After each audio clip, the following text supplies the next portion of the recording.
If you recall in the last part of my Digby series, I said there were a few more things I wanted to try. And first off today, remember this is the morning after, the car has sat overnight. I want to do a compression test again on number 3 before even starting the engine today. That'll give me a pretty good idea of whether or not I have any improvement. Now, if the compression has deteriorated, then we probably have a serious problem. So Jerson came out and helped me. We got that number 3 fuel injector out. Now we're hooking up the compression tester. I'm going to unplug the glow relay, and we're also going to shut the fuel off. Then we're going to crank this, cross our fingers. So I hope you understand why I'm doing this cold. I did not want to start up and move the car into the shop to do this. I wanted to make sure the engine hadn't run in at least 12 hours because I want to kind of determine how much oil has drained away from the piston rings. If I were to start it and run it and then do the compression test, it may be higher than it really is when the engine's cold. If you recall in the last video, this was about 175 PSI, and good ones should be up around 350 to 400. So let's go ahead and crank it, Jerson. Oh, ho, ho, baby. We've got 285 PSI. You know, that was almost too good to be true here. I'm going to do this again because I'm looking at this compression reading and I'm thinking, wow, that's amazing. What I'm going to have Jerson do is just go through 6 compression cycles.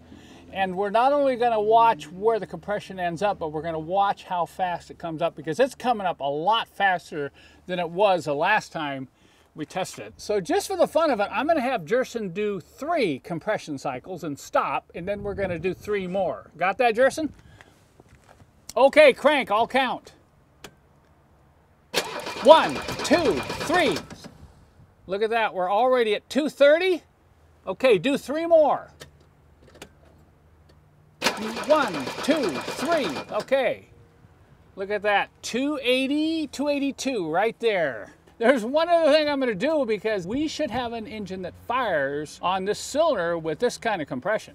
You know, I bet I can hear some silent cheers in the background, kind of like me cheering, you know. Wow, amazing. That's a huge difference, over 100 PSI, increasing compression after doing the Italian tune-up. Okay, let's talk about what we just discovered there. And why is the engine still missing at idle? That's more than enough compression on these old diesels for it to fire the fuel at idle. Okay, 175 is not enough, but you get up to around 280. That's going to fire if everything else is right. We're talking fuel injection pump timing, delivery timing of the injection pump, and fuel injectors. So I'm looking at the fuel injector, and you can obviously see that it's been burning properly, but we've been running it at high speed. So what I'm going to do is I'm going to trick that particular cylinder by reducing the fuel a little bit to see if I can get it to fire. Maybe it's just a little bit too much fuel. So what I'm going to do is I'm going to find a fuel injector out of a non-turbo engine which releases pressure around 1650 PSI instead of 1950. And we're going to put a non-turbo injector just in number 3. So I got some injectors out and I think I found one here. Watch this come up. See that? 1500? Right around 1650, and look at it fire. Right there. So I'm going to go outside and have Jerson help me put this injector back in the engine, and then we're going to fire it back up. Okay, I've replaced that injector right there. Let's start it up and see if that makes any difference.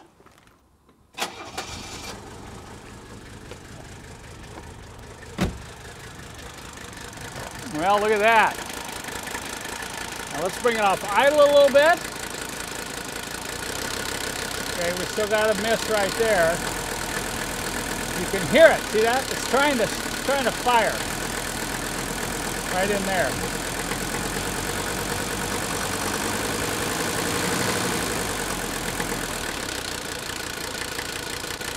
Okay, that's an improvement. I think you can all agree. Not totally, but slight.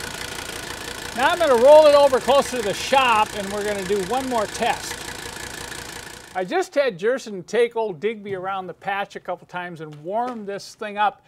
Now I want to do a hot engine compression test on number 3. This will give us a pretty good idea what's happening to that cylinder once the engine heats up. We got the compression tester hooked back up to number 3.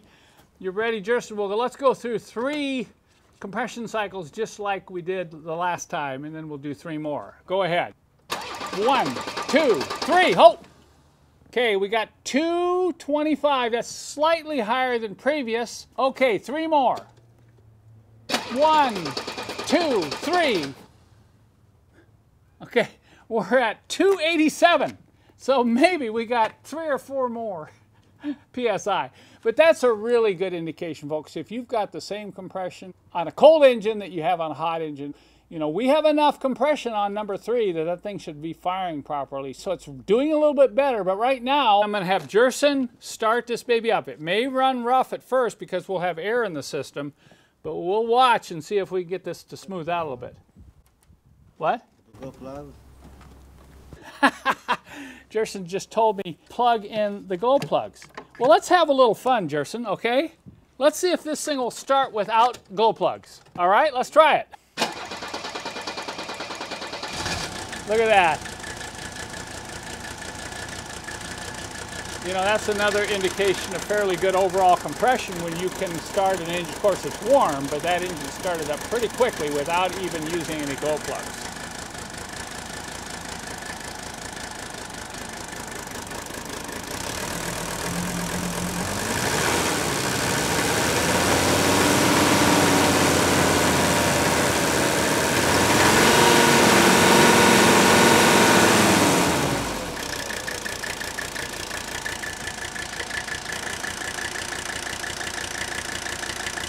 I think if you listen closely, you can tell it continues to improve, ever so slightly.